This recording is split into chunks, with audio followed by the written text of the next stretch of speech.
Le foto di scena dei film contemporanei ambientati in Veneto. Ci sono tutti gli elementi per fare della mostra allestita al Museo Villa Bassi Rathgeb di Abano Terme nel Padovano qualcosa di originale, di non visto. Fotogrammi che indicano la giusta distanza per comprendere le emozioni contenute in una scena, non troppo lontano da sembrare indifferente, non troppo vicino da distorcere l'emozione che alle volte può abbagliare, come scriveva Carlo Mazzacurati definendo la regola della giusta distanza. Il Veneto del cinema, fotografie di scena dal 2000 al 2020, a cura di Marco Segato e Massimo Calabria Matarve, è un viaggio contemporaneo sui set di alcuni celebri film girati in Veneto, scatti di quel legame profondo tra pellicola e territorio, ma capace di superare i confini regionali. 3 sono le sezioni per raccontare il cinema di fiction, il cinema documentario, che sempre più spazio vediamo trovare, e un tributo ai 20 anni compiuti dalla casa cinematografica della Iole Film.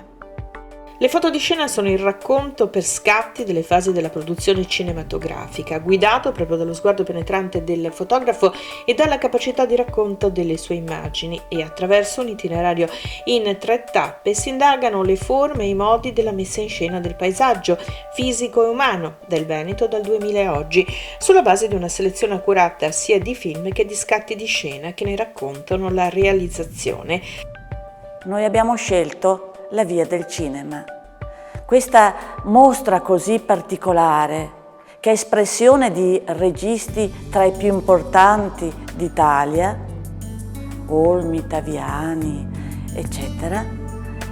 fa vedere gli angoli belli, oppure storici, oppure interessanti del nostro Veneto. Viene compiuto così un viaggio nel tempo e nello spazio attraversando l'intera regione, da Padova ai Colli Euganei, nella Lingua del Santo di Mazzacurati, a Venezia alle spiagge del suo lido in Pane e Tulipani di Silvia Soldini, a Treviso nelle Conseguenze dell'amore di Paolo Sorrentino, a Calmiero nel Veronese nel Primo amore di Matteo Garronne, da Asiago in Torneranno i prati di Ermanno Olmi, alla Val Zoldana nella Pelle dell'orso di Marco Segato, passando per tante altre location suggestive e cariche di storia e cultura, emozione e sentimenti.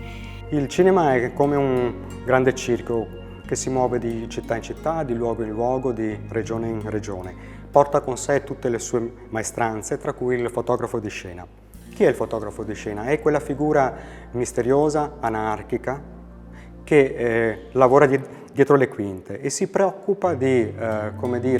documentare quelle che sono le relazioni umane che si creano all'interno di un set.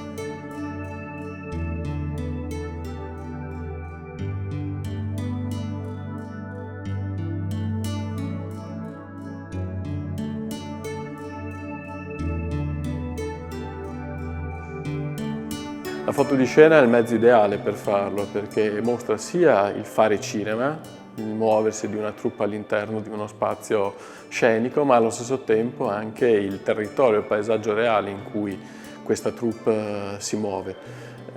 Abbiamo poi suddiviso la mostra in tre parti, in 3 sezioni, cercando di raccontare sia il cinema di fiction, quello con gli attori, le sceneggiature, la messa in scena, ma anche quel cinema documentario che in questi anni ha avuto un successo, un riscontro anche di pubblico molto importante. Una terza